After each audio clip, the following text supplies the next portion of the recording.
Okay, have you ever felt like, your dreams are just out of reach?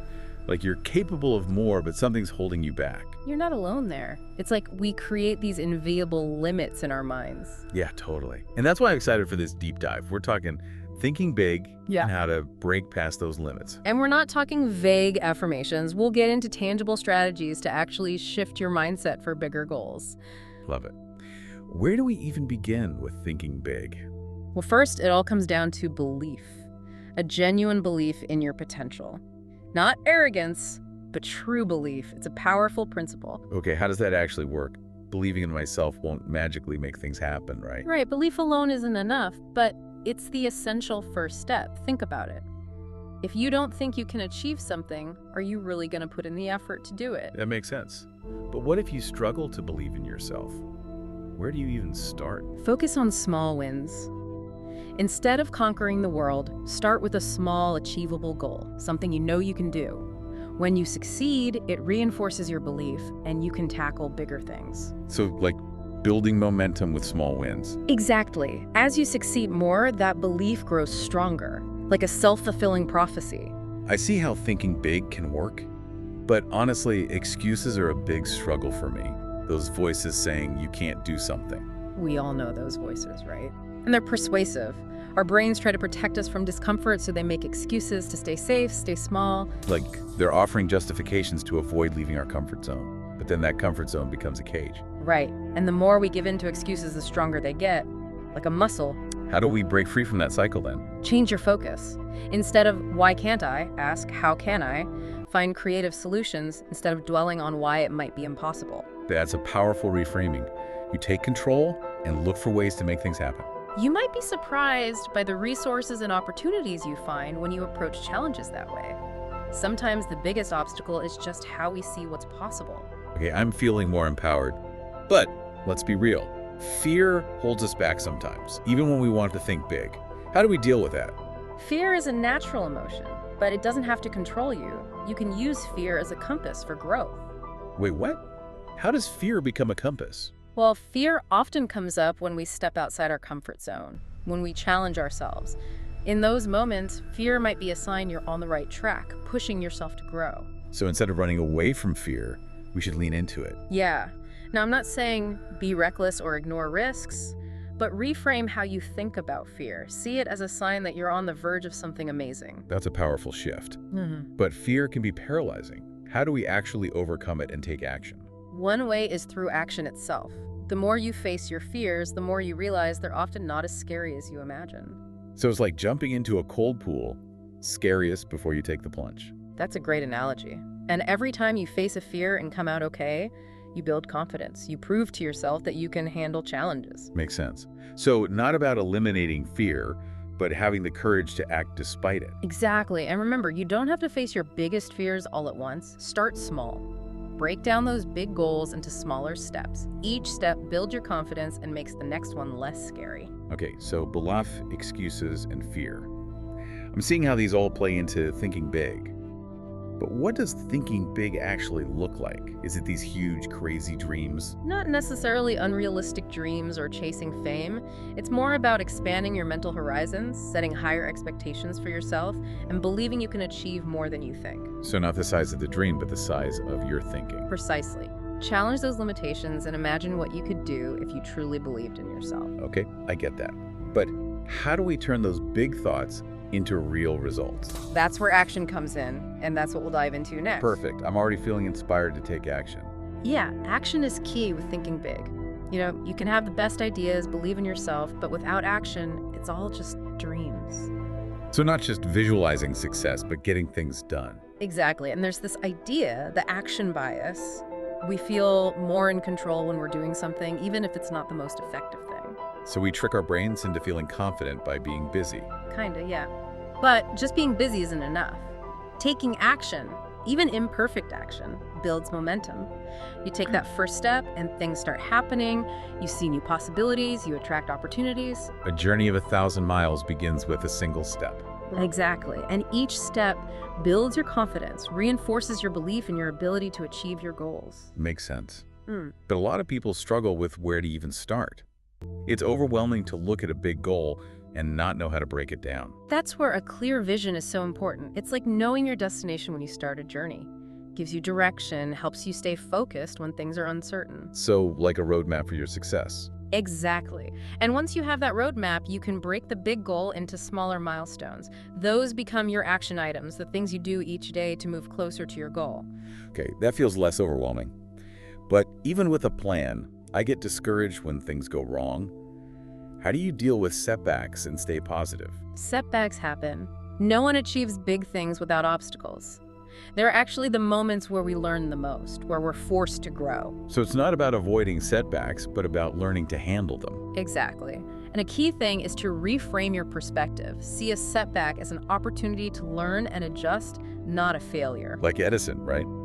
I haven't failed, I've just found 10,000 ways that won't work. Perfect example. His persistence, his willingness to learn from mistakes, led him to the light bulb. So resilience is key to thinking big. Absolutely. Being able to bounce back from challenges, adapt, stay positive when things are tough, it's essential for long-term success. I see a pattern. Belief, action, resilience, they're all connected. They are. And there's another piece.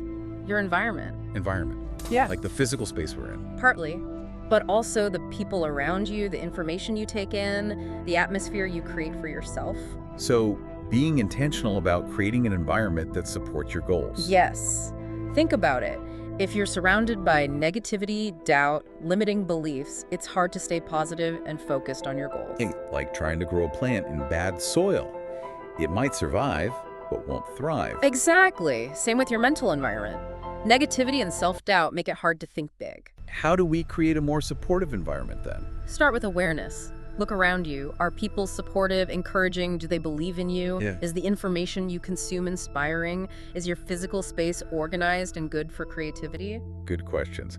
If the answer is no to any of those, it's time for a change, right? Right. Small changes make a big difference. Declutter your workspace, unsubscribe from negative news, spend time with people who lift you up.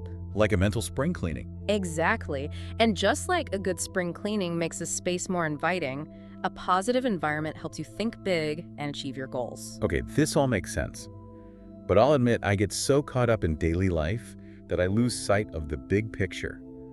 How do we stay focused amidst all the distractions? That's where your why comes in. Why are you pursuing these goals? What motivates you, gives you purpose? It's about the deeper meaning behind our goals. Exactly. When you have a strong why, it's easier to stay focused, especially when things get tough. Your why anchors you, reminds you what's important. Okay, but how do you keep that why front and center? It's easy to lose sight of it in daily life. Visual reminders help. A vision board, a list of your goals where you'll see it daily, even a phone screensaver.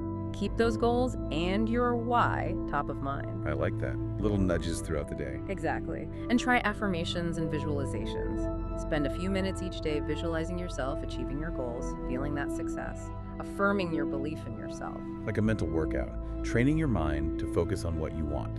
Yes. The more you practice, the stronger those thought patterns become. It's easier to stay focused even when things get tough. This is fascinating. I see how it all fits together. Belief, action, resilience, environment, focus.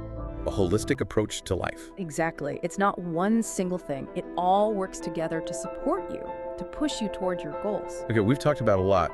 Belief, action, resilience, environment, and focus. What else is there to thinking big? One of the biggest things with thinking big is like understanding the power of your thoughts, how you think about yourself, the world, your potential. It really impacts everything you do and what happens in your life. So it's not just about being positive, but how our thoughts actually shape our reality. Exactly. There's so much research now in psychology and neuroscience that shows this. Like studies on self-fulfilling prophecies, our beliefs about ourselves actually change our behavior, even how well we perform. It's wild. That's so interesting. So if we believe we can do something, we're more likely to do it, even if it's just because that belief affects our actions. Right. Our thoughts are powerful. They create the stories we tell ourselves, shape how we see things, and influence what we choose to do. And, the more we focus on a specific thought, the more it kind of gets ingrained in our brains, making us think and act in ways that fit that thought. So if we want to think big, achieve big things, we got to be careful about what we're thinking. Absolutely. Think of it like a garden. You want beautiful flowers, you plant good seeds, take care of them, give them sun and water. It's the same with our minds. If you want to think big and reach your goals, you have to be careful about what you're planting in your mind. I like that analogy. So how do we plant those seeds of positive thinking? It starts with paying attention. What are you saying to yourself all day long? Are you encouraging yourself, or are you being critical and putting yourself down? And if we're stuck in those negative thoughts, how do we change that? One way is to challenge those negative thoughts. Ask yourself, is this even true? What proof do I have? Often, when you really look at those negative thoughts, they're based on fear, insecurities, or things that happened in the past that might not even matter anymore. Like put those negative thoughts on trial, see if they really hold up. Exactly. And once you've done that, start replacing them with positive, empowering beliefs. That's where affirmations and visualizations can really help. So it's not about ignoring challenges or pretending everything's perfect. It's about choosing to focus on the good and believing we can get through tough times. That's it. It's about building a stronger, more optimistic mindset, one that lets you see setbacks as opportunities to grow and keeps you hopeful even when things get hard. This has been eye-opening. I'm really getting how deep this whole thinking big idea is. It's more than just setting goals and taking action. It's about having the right mindset, a way of being in the world that lets us create the life we want. That's exactly it. And remember, it's a journey, not a destination. It's about constantly growing, learning about yourself, and reaching your potential. Well said. And I think that's a great place to wrap things up. Thanks for sharing your knowledge and insights. This has been a really inspiring and thought-provoking conversation. It was great to be here. And remember, everyone has the potential to think big. It's about choosing to believe in yourself, seeing your potential, and taking action to create the life you want. And to our listeners, we hope this deep dive gave you some new ideas and inspired you to start thinking bigger and bolder. You have the power to create something amazing. It all starts with a single step, a daring thought, a courageous action. Go out there and make some magic happen.